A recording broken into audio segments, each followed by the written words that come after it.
Alors j'ai écouté avec intérêt Philippe de Villiers dans son dernier livre qui s'appelle Je tirais le fil, je sais pas quoi. Et il a raison de dire que l'Union européenne des années 50 a certainement été encouragée par les États-Unis. Et que ce qu'elle est devenue, c'était plus ou moins dans les tuyaux dès le début des années 50, sinon à la fin des années 40.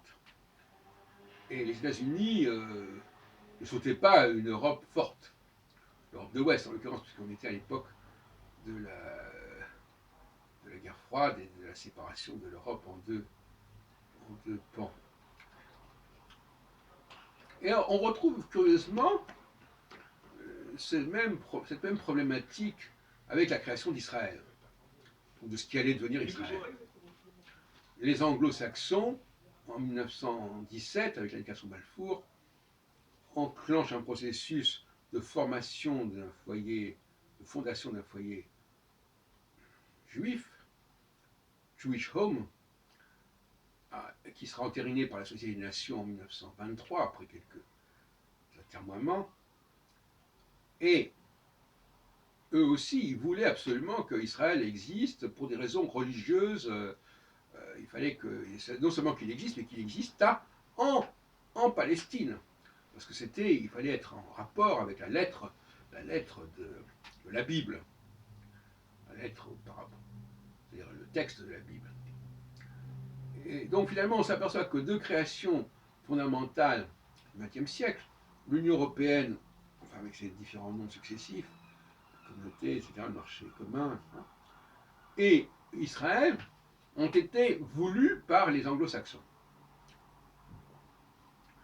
Je rappelle encore une fois que l'Angleterre n'a pas été fondatrice de l'Union européenne, qu'elle ne l'a rejointe qu'en 1973, donc une quinzaine d'années plus tard, et même après la mort de Gaulle. Et donc, on a là cette Europe qui est effectivement, comme dit De Villiers, qui a un ADN un peu suspect, avec un premier président de commission pendant 10 ans, formé, ancien nazi, en tout cas ancien allemand, formé et reformaté par les Américains, avec une équipe Monnet et Schuman qui était plus ou moins sous l'influence allemande, puisque Schuman avait fait la Première Guerre mondiale en tant qu'Allemand, parce qu'à l'époque, il était né dans une région qui a été récupérée par l'Allemagne après les fins des 1870. Quant à Monnet, il a été sa structure, à son association, ça a été largement subventionné par la Chase Manhattan Bank, etc. Voilà. Donc, c'est ce qu'a montré Philippe de Villiers.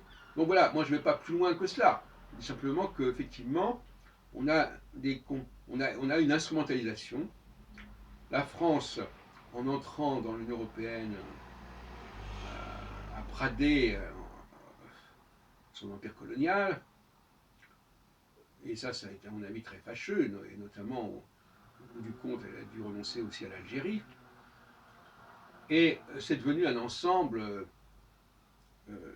qui est assez inconsistant, par certains côtés, qui n'est ni un empire qui serait complètement organisé et qui harmoniserait la diversité, ni une Europe des nations où chaque nation garderait sa souveraineté. C'est un truc entre les deux. Et je signale entre parenthèses que Pascal Praud confond, quand il dit que dans une émission où il interrogeait Villiers, il dit que Simone Veil a été présidente de la commission de Bruxelles, c'est absolument faux. Elle a été présidente du Parlement européen, ce qui n'a rien à voir. Donc là, il faudrait quand même un peu. C'est peut-être pas lu. Les gens qui préparent ces notes, ils sont passés à côté de la plaque. Bon. Donc, enfin, bon, la question n'est pas là. Mais il ne faut pas dire n'importe quoi quand même. Donc voilà, donc nous avons. C'est bien que Philippe de Villiers le rappelle. J'ai toujours pensé, mais je ne l'avais pas développé, je n'avais pas approfondi cette question, qu'on a affaire à des structures qui sont finalement instrumentalisés par des puissances extérieures qui ont leurs propres intérêts, leurs propres feuilles de route.